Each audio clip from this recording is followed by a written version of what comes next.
Alhamdulillahi Rabbil Alamin. Allahumma salli wa sallim ala Sayyidina Muhammadin miftahi babi rahmatillah adada ma fi ilmillah salatan wa salaman daimaini bidawami mulkillah wa ala alihi wa sahbihi wa man walah wa man tabi'a sunnatahu wa qa'tada bihudah ila yaumi liqa'illah, amma ba'du. Assalamu alaikum warahmatullahi wabarakatuh.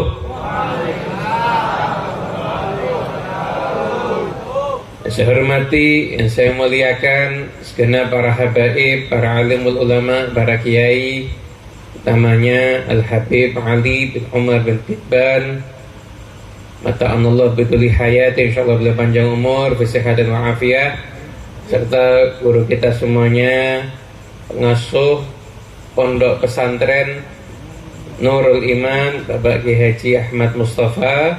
Allah Ta'ala berikan panjang umur pada beliau, sehat dan wa'afiyah. Semua yang hadir di tempat ini, para alim ulama, para asatid, para kiai, insyaallah Allah Ta'ala berikan kepada mereka semua panjang umur, sehat dan wa'afiyah. Dan semua teman-teman dari Jamrud Leader dan juga siapapun yang hadir dari manapun majlisnya, insyaallah kita semuanya jadi orang yang beruntung dunia akhirat. Amin Allahumma amin. Semoga semua yang hadir berikan panjang umur, insyaallah, berkah umurnya, berkah rezekinya, amin, dan lunas semua utangnya. Kelihatan lu banyak utangnya nih, Beb. Bab utang aminnya paling keras. Hadirin yang dimuliakan Allah Ta'ala, inti dari semua ilmu, dari semua jenengan hadir pengajian, dari jenengan hadir maulidan, dari jenengan hadir tablik akbar, datang pengajian di masjid, pengajian di pondok, itu inti dari semuanya adalah ketika kita semuanya bisa menganggap agung perkara yang agung di sisi Allah. Ta'zimu ma'azzamahullah wa tasghiru ma sagharahullah.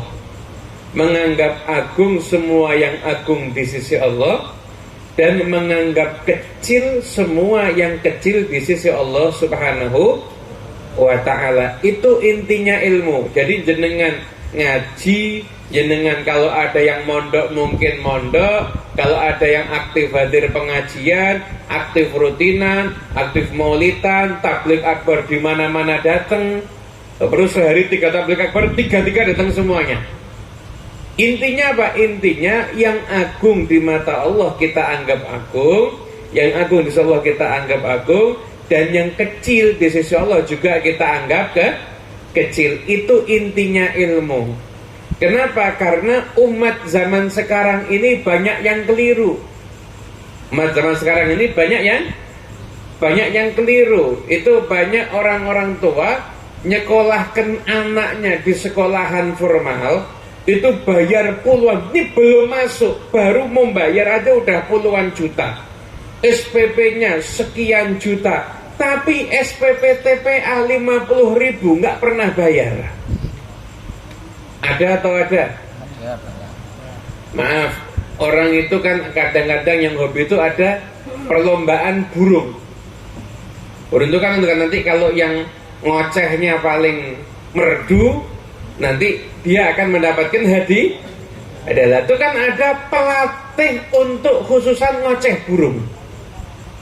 Jadi ada pelatih untuk pengocehan sosial bagi dunia perburungan. Itu ada pelatihnya. Itu kira-kira gajinya pelatih yang buat burung bisa ngoceh sama guru-guru TPA itu bayarannya mahal mana? Mahal mana kira-kira bayarannya? Pelatih yang bisa buat burung itu ngoceh atau guru-guru TPA yang ngajari anaknya itu bisa baca surat Al-Fatihah, bisa baca surat Al-Ikhlas, bisa baca Mushaful Quran. Itu kira-kira bayarannya mahal mana? Bayarannya mahal pelatih, Bu. Dong, itu dulu diceritakan, dulu pernah ada satu orang ulama, anaknya dititipkan sama guru ngaji. Nah, dititipkan sama guru ngaji.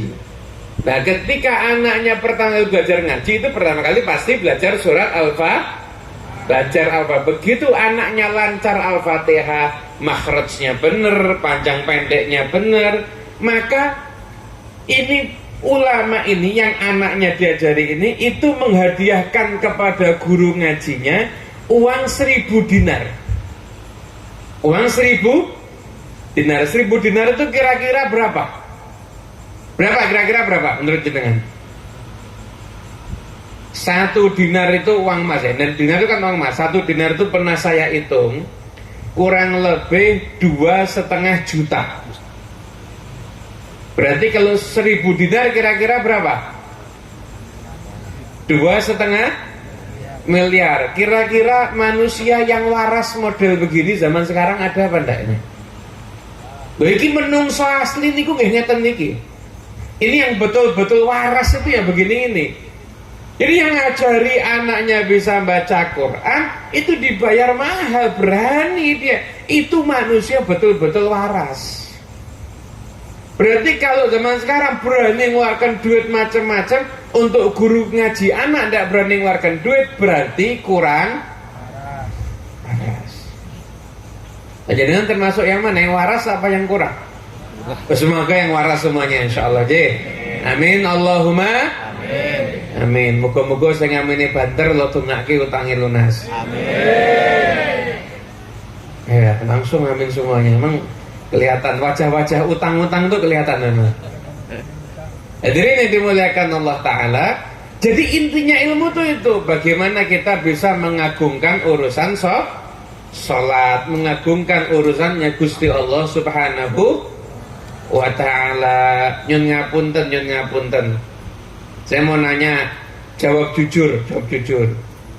Pakaian kita kalau sholat sama kalau kondangan bagus mana? Kondangan. Jujur, bagus mana?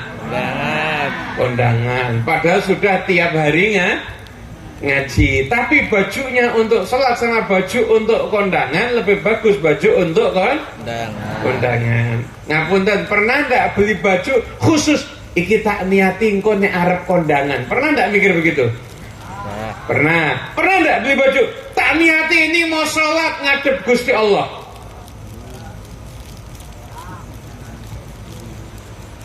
Nah ini loh, ini intinya ilmu tuh di situ.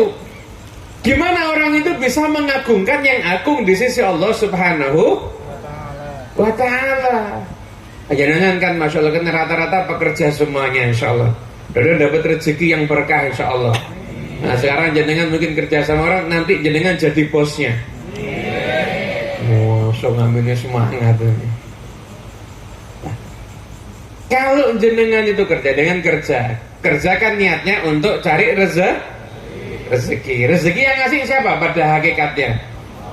Allah. Cuma kita namanya manusia itu punya kewajiban imaratul ardi, memakmurkan bumi. Ya kita selain ibadah kita juga kerja. Kalau ada tempat kerja kok jenengan dipersulit untuk sholat, dipersulit untuk sholat, monggo keluar mawon.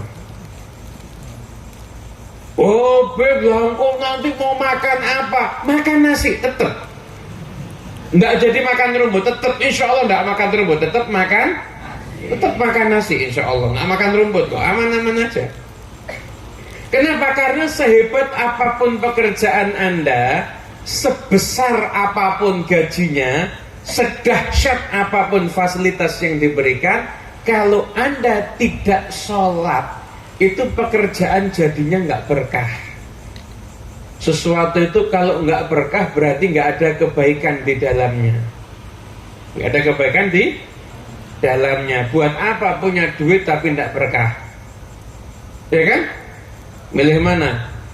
Kaya nggak berkah atau nggak kaya tapi berkah? Kaya tapi berkah, pinter, itu pilihan saya juga gitu soalnya. Insya Allah milih kaya tapi berkah. Tapi harta nggak berkah ada atau ada? Ada atau ada? Ada. Banyak orang tuh duitnya banyak tapi nggak berani ngeluarkan duit. Duitnya banyak tapi pelitnya, Masya Allah. Goreng tempe hari Senin bisa dimakan sampai Jumat. Sampai tempe warnanya ungu kadang-kadang. Orang bingung, kita tempe apa terong nih? Itu saking pelitnya. Jadi dia punya duit, menjalani kehidupan hidupnya, punya duit ya. Berarti nanti di akhirat hisapnya seperti hisapnya orang kaya, terlambat masuk surga 500 tahun, tapi hidupnya fuqara. Hayatul fuqara wa hisabul aghniya. Hidupnya kehidupan versi orang melarat, mengeluarkan duit takut, mengeluarkan duit kepikiran.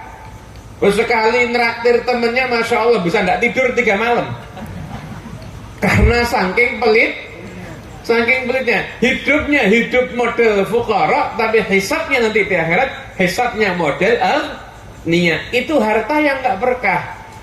Harta yang nggak berkah, nggak ada kebaikan di dalamnya, nggak ada kebaikan di dalamnya. Jadi kan kalau mau caranya mendeteksi ini duit ini berkah apa enggak, caranya gampang. Kharajal malu min haitsu dakhala. Keluarnya harta tuh kayak cara masuknya. Jadi kalau harta itu kok mudah ya buat menafkahi orang tua tuh, mengeluarkannya tuh senang sama senang. Bukan oksize mbok ku njaluk wae iki. Pak ku njaluk wae kurang ngerti anake rekoso umpama begitu. Jadi mengeluarkan tuh duit tuh sama senang karena untuk menafkahi orang tua atau untuk misalkan hal-hal yang sifatnya positif. Itu mengeluarkan sama senang, itu berarti tanda hartanya berkah. Kenapa? Hartanya keluarnya untuk kebaikan. Hartanya keluarnya untuk kebaikan. Tapi kalau harta itu keluarnya ngapunten untuk hal-hal yang nggak manfaat. Hal yang nggak manfaat. Nonton konser dangdut, pusing ditonton nggak cekok. Mungkin kalau pakaiannya nggak bener malah jadi haram. Bayar tempatnya paling belakang sendiri, ya nggak ketok apa-apa. Itu keluarnya model untuk begitu. Atau naudzubillah min dzalik, nih zaman sekarang sudah mulai banyak nih keluarnya untuk slot. Nah, kabeh lah. Ayo, keluarnya untuk slot. Ibu-ibu tahu slot? Slot itu kalau pintu dikunci kan katanya, pintu dikunci itu di slot. Ada atau enggak? Itu paling goblok-gobloknya orang itu. Lah kok bisa? Ya bisa, tidak mikir akalnya. Terus kamu naruh duit, harapanmu nanti kamu jadi sugih gara-gara kamu naruh duit di situ. Ya bandarnya tutup blok. Itu yang sugih bandarnya, kamu semakin cari satu orang yang ikut judi online terus tambah sugih. Ada enggak? Enggak ada. Wah, aku nyoba menang, awalnya menang, habis itu bangkrut.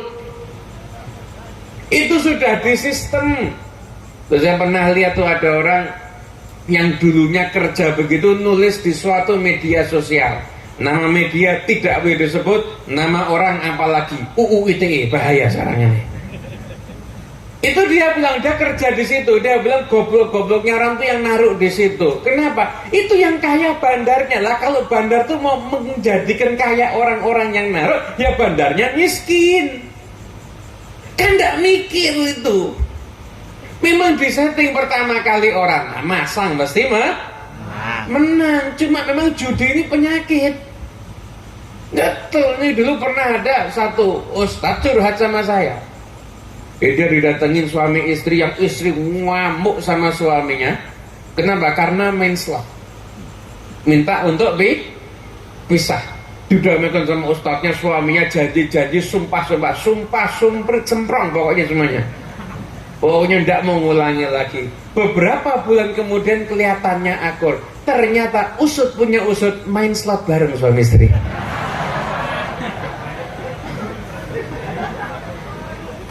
Inilah yang namanya rumah tangga tidak sakinah, tidak mawaddah, dan tidak rahmah. Itu kecanduan. Jangan mikir dapat duit dalam jangka waktu cepat. Hidup itu jangan mengukur punya duit atau tidak punya duit. Saya tahun lalu berangkat umroh. Tahun lalu saya ditakdir berangkat umroh. Dan semua insya Allah sempat umroh. Amin. Subhanallah, saya perhatikan yang berangkat bareng sama saya itu 60% tidak ada yang punya duit. Tidak ada yang punya. Lah kok bisa berangkat, Beb? Ya Allah yang ngatur. Allah yang ngatur. Punya dulur sudah lama tidak pernah berkomunikasi, tiba-tiba telepon, mangkato aku sing bayar. Tidak disangka-sangka, tidak pernah berkomunikasi lama kok tiba-tiba telepon bayari. Terus begitu, banyak kejadiannya. Jadi hidup bahagia itu tidak nunggu dengan banyak harta. Kalau kebahagiaan itu masih tergantung dengan sebab, itu namanya bukan bahagia. Kenapa? Karena kalau sebabnya hilang, bahagianya juga akan hilang. Paham? Gimana bahagia itu tanpa sebab? Allah meletakkan kebahagiaan di dalam hati kita. Bahagia itu yang dari Allah Ta'ala ini tidak bisa dicabut dengan apapun juga. Mau punya duit, mau tidak punya duit, mau model apapun juga, kejadian yang terjadi tidak bisa mencabut kebahagiaan yang ada di dalam hatinya. Kenapa? Yang meletakkan Allah. Uripe seneng tok.